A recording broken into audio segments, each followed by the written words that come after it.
Nah, pemirsa, cuaca buruk berdampak pada mahalnya harga cabai dan tomat di pasar tradisional. Lalu berapa harga cabai saat ini? Berikut adalah laporan Jen Cahyani dari Pasar Senen, Jakarta Pusat. Pemirsa, terjadi kenaikan harga sejumlah bahan pokok yang ada di pasar tradisional. Dan saat ini saya berada di Pasar Jaya Senin dan saya akan memberitahu update harga bahan pokok beberapa yang mengalami kenaikan. Nah, kalau ini di sebelah saya ada cabai rawit yang cukup mengalami kenaikan harga dari yang semula Rp60.000 per kilogramnya, saat ini menjadi Rp80.000 per kilogramnya. Nah, selain cabai rawit merah juga ada cabai rawit keriting, ini dia pemirsa. Ini yang semula Rp40.000 per kilogramnya, saat ini menjadi Rp50.000 per kilogramnya. Dan ini kalau berdasarkan keterangan para penjual, kenaikan harga cabai ini sudah terjadi sejak 4 hari yang lalu.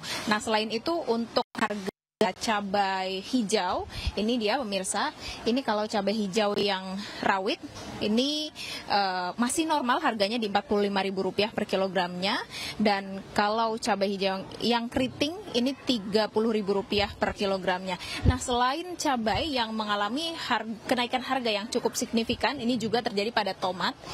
Ini dia pemirsa, tomat ini naiknya cukup signifikan dari Rp15.000 per kilogramnya menjadi Rp25.000 per kilogramnya, dan ini kenaikannya perlahan sejak 2 bulan yang lalu kalau berdasarkan keterangan dari pedagang di pasar tradisional. Dan selain itu ada beberapa atau sejumlah bahan pokok juga mengalami kenaikan namun tidak signifikan. Contohnya sayur-sayuran, ini misalnya bayam, ini yang per ikatnya semula harganya Rp3.000 menjadi Rp5.000, dan juga ada telur ayam negeri, ini kenaikannya yang semula Rp27.000 per kilogramnya menjadi Rp29.000 per kilogramnya. Adapun minyak goreng ini kalau minyak kita ini juga mengalami kenaikan sedikit tidak signifikan dari Rp15.000 menjadi Rp17.000. Dari Jakarta, Jen Cahyani bersama juru kamera Andri Setiawan, iNews melaporkan. Gara-gara kurang konsentrasi saat mengemudi dalam kondisi hujan deras, sebuah minibus berisi 11 orang terjun ke sungai di Bekasi, Jawa Barat. Kondisi sungai yang banjir membuat mobil terbawa arus hingga tersangkut di jembatan.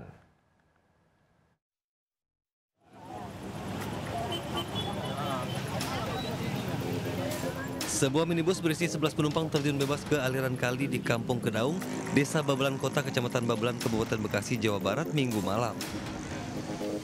Debit air tinggi ditambah arus deras membuat mobil terbawa arus hingga warga setempat mengganjal minibus dengan sejumlah bambu. Peristiwa bermula saat minibus melaju dengan kecepatan sedang dari arah timur menuju barat saat kondisi hujan deras. Kondisi kaca depan mobil yang berembun membuat sopir hilang kendali hingga terjun ke sungai. 11 penumpang yakni 6 anak-anak dan 5 lainnya dewasa yang balik berwisata dari Pakis Karawang ini selamat. Proses evakuasi minibus menunggu alat berat dan air surut. Kasusnya kini dalam penanganan Kepolisian Polres Metro Bekasi. Dari Kabupaten Bekasi, Jawa Barat, Ahmad Jawhari Lutfi, iNews melaporkan.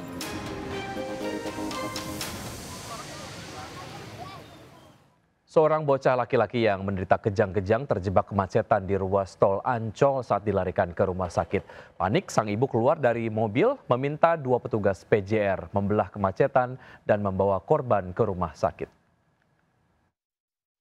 Selama pagi melaporkan Ijar 923 membantu pengguna jalan yang sedang kejang. Aksi heroik dengan membawa seorang bocah yang mengalami kejang-kejang hebat dilakukan oleh 2 petugas PJR di Lantas Polda Metro Jaya, yakni Aibtu Bagdo Purwanto dan Brigadir Nukit Pramudo. Keduanya langsung bergerak cepat menembus kemacetan di ruas tol Ancol Timur, Jakarta Utara demi membawa bocah malang tersebut ke rumah sakit. Pemberian pertolongan ini bermula saat petugas yang sedang menjalankan giat off-ramp di ruas tol Ancol Timur didatangi sebuah kendaraan yang meminta pertolongan menuju rumah sakit untuk membawa putranya yang tengah mengalami kejang-kejang. Tanpa pikir panjang, petugas langsung membawa bocah laki-laki beserta orang tuanya ke Rumah Sakit Atma Jaya Pluit, Jakarta Utara.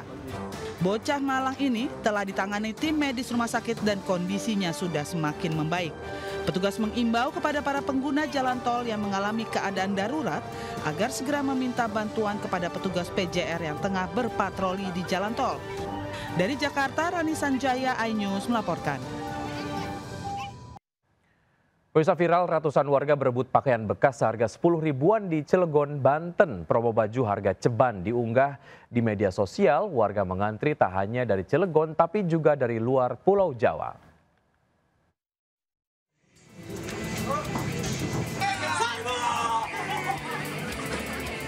Warga menyerbu dan saling berebut untuk mendapatkan barang seperti topi, celana, kaos, hingga kemeja sesukanya di Cilegon, Banten hingga viral. Mereka berebut untuk mendapatkan barang pilihannya seharga Rp10.000 per satuannya. Sebelumnya pemilik toko sudah mengumumkan melalui media sosial sebagai promosi. Tak diduga, informasi ini tersebar hingga warga antri di depan toko sebelum dibuka. Warga mengaku sengaja datang ke toko untuk mendapatkan pakaian bekas berkualitas. Warga juga rela berdesak-desakan untuk memperoleh baju bekas pilihannya. Pemilik toko mengaku sengaja memanfaatkan media sosial dalam penjualan barang impor miliknya. Bahkan banyak warga dari luar Pulau Jawa yang sengaja datang untuk membeli baju bekas. Sementara itu, penjualan baju bekas hingga kini masih ramai dibahas berkaitan larangan impor pakaian bekas di Indonesia. Para penggemar thrifting pro kontra dengan langkah pemerintah melarang impor baju bekas yang bisa berdampak dengan kebiasaan mereka membeli baju bekas. Dari Cilegon, Banten, Iskandar Nasution, iNews melaporkan. Ya, pemirsa, berbekal borgol dan mengaku polisi, 3 warga diringkus tim kriminal Polres Batu, Jawa Timur. Ketiga pelaku ditangkap saat pesta miras di sebuah warung remang-remang.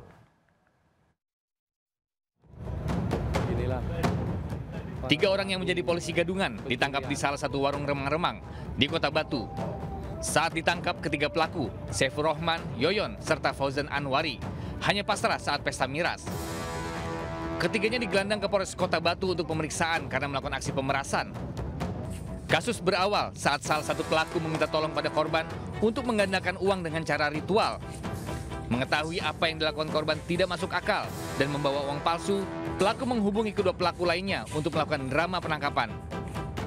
Berbekal borgol, korban diminta memberikan uang damai sebesar Rp25 juta agar kasusnya tidak dilanjutkan. Namun korban hanya bisa memberikan Rp20 juta dan disepakati para pelaku yang kemudian melepaskan korban. Merasa ada kejanggalan, korban kemudian melaporkan kasus ini ke Polres Batu hingga ketiga pelaku diringkus. Saat ini ketiga pelaku beserta sejumlah barang bukti alat kejahatan sudah diamankan di Polres Kota Batu. Dari Batu, Jawa Timur, Denny Irwansyah, iNews melaporkan. Pondok Pesantren Besuk, Jawa Timur menyatakan penggunaan sound horeg haram hukumnya. Sementara MUI Jatim mendukung fatwa tersebut dan masih melakukan kajian. Hukumnya adalah haram. Ada atau tidak? Pondok Pesantren Besuk, Kabupaten Pasuruan, Jawa Timur menyatakan penggunaan sound horeg haram hukumnya. Fatwa ini diputuskan melalui forum Bahtul Masail yang digelar bertepatan dengan peringatan 1 Muharram 1447 Hijriah. Ponpes Besuk mendorong pemerintah daerah khususnya di Jawa Timur dan Kabupaten Pasuruan mengambil sikap tegas melarang pertunjukan sound horeg demi mencegah semakin meluasnya dampak negatif yang ditimbulkan. Maka kita putuskan ini adalah haram. Haram mutlak artinya tidak perlu kita mempertimbangkan apakah mengganggu atau tidak mengganggu. Karena yang menjadi pertimbangan hukum tidak hanya mengganggunya. Kalau mengganggu tambah nemeng. Merespon fatwa haram yang dikeluarkan Pondok Pesantren Besuk, MUI Jawa Timur mendukung fatwa dan menilai sound horeg lebih banyak mengandung mudarat ketimbang manfaat. Sementara itu, Wakil Gubernur Jawa Timur, Emil Elistianto Dardak, berjanji memberikan solusi terkait fenomena sound horeg, khususnya di daerah Pasuruan dan sekitarnya. Dari Pasuruan, Jawa Timur, tim liputan iNews melaporkan.